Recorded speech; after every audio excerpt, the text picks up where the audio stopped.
Griffin Dunne is wearing his smart hat, as he just pointed out. You didn't see that part, but we love it. And the fact is, you are smart, which is great when you're telling comedic stories and stories about the mammals. We, the real humans, what we do when no one's looking and how we actually tick.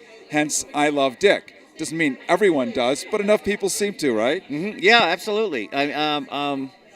I play actually a academic, writer, intellectual, Holocaust scholar, and yet it somehow manages to be very funny in a totally absurd way. Well, I mean, I remember you from American Werewolf in London, which was the beginning of how we actually do special effects in so many brilliant ways. Absolutely, yeah. It was also the beginning of combining humor with horror. It really sort of started that. And so it's interesting in the timeline right now, just in recent memory, there's been gargantuan women's marches. You'll notice I'm making it evergreen. So 6 months from now, this is a relevant statement. And women are now taking their power back. And in many ways, the show speaks to women's power, doesn't it? Very much so. I mean, it couldn't be more prescient. It has almost, with this recent election, it has an almost Rashomon effect. It would have been seen in one way had Hillary been president, and now something about it feels even more radical about what we did. Of course, we never imagined that women would be so under siege, and that the gay community would be so threatened.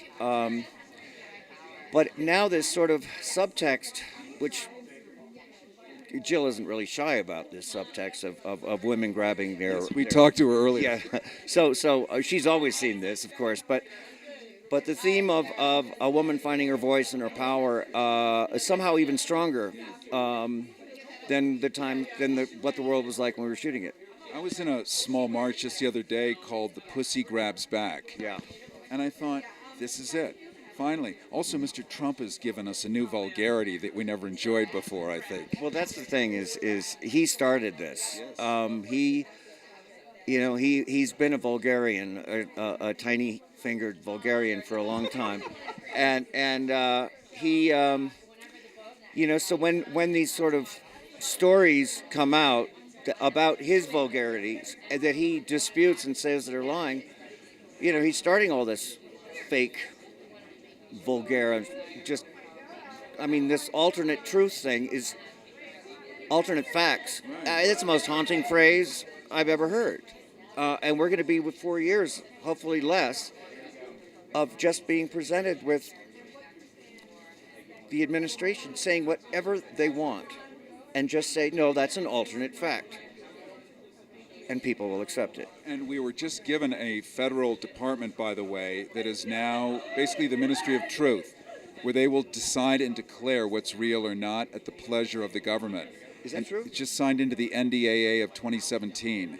So, well, there's a country that's very similar to that. They have one paper called Pravda. Now they have other papers, but that's where they have a Ministry of Truth as well. That's right. So more important than ever is going to be your voice, telling humorful stories and shining light on who we really are to remind us that there's more. I couldn't agree more. As Michael Moore said, that our president is the thinnest skinned creature on earth, and nothing bothers him more than humor, and that we should start a comedy army. And it's what affects him the most, is being laughed at and imitated and mocked.